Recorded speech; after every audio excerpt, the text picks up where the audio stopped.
Atos dos Apóstolos, capítulo 14. Paulo e Barnabé em Iconio. E aconteceu que em Iconio entraram juntos na sinagoga dos judeus, e falaram de tal modo que creu uma grande multidão, não só de judeus mas de gregos. Mas os judeus incrédulos incitaram e irritaram, contra os irmãos, os ânimos dos gentios. Detiveram-se, pois, muito tempo, falando ousadamente acerca do Senhor, o qual dava testemunho à palavra da sua graça, permitindo que por suas mãos se fizessem sinais e prodígios. E dividiu-se a multidão da cidade, e uns eram pelos judeus, e outros pelos apóstolos. E havendo um motim, tanto dos judeus como dos gentios, com os seus principais, para os insultarem e apedrejarem. Sabendo eles, fugiram para Listra e Derbe, cidades de Licaonia, e para a província circunvizinha. E ali pregavam o evangelho. E estava sentado em Listra certo homem leso dos pés, coxo desde o ventre de sua mãe, o qual nunca tinha andado. Este ouviu falar Paulo, que, fixando nele os olhos, e vendo que tinha fé para ser curado, disse em voz alta: levanta-te direito sobre teus pés. E ele saltou e andou. E as multidões, vendo o que Paulo fizera, levantaram a sua voz, dizendo em língua licaônica: fizeram-se os deuses semelhantes aos homens, e desceram até nós. E chamavam Júpiter a Barnabé, e Mercúrio a Paulo, porque este era o que falava.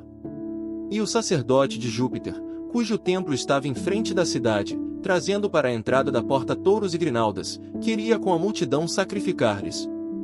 Ouvindo, porém, isto os apóstolos Barnabé e Paulo, rasgaram as suas vestes, e saltaram para o meio da multidão, clamando e dizendo: Senhores, por que fazeis essas coisas? Nós também somos homens como vós, sujeitos às mesmas paixões, e vos anunciamos que vos convertais dessas vaidades ao Deus vivo, que fez o céu, e a terra, o mar, e tudo quanto há neles. O qual nos tempos passados deixou andar todas as nações em seus próprios caminhos. E contudo, não se deixou a si mesmo sem testemunho, beneficiando-vos lá do céu, dando-vos chuvas e tempos frutíferos, enchendo de mantimento e de alegria os vossos corações. E, dizendo isto, com dificuldade impediram que as multidões lhe sacrificassem.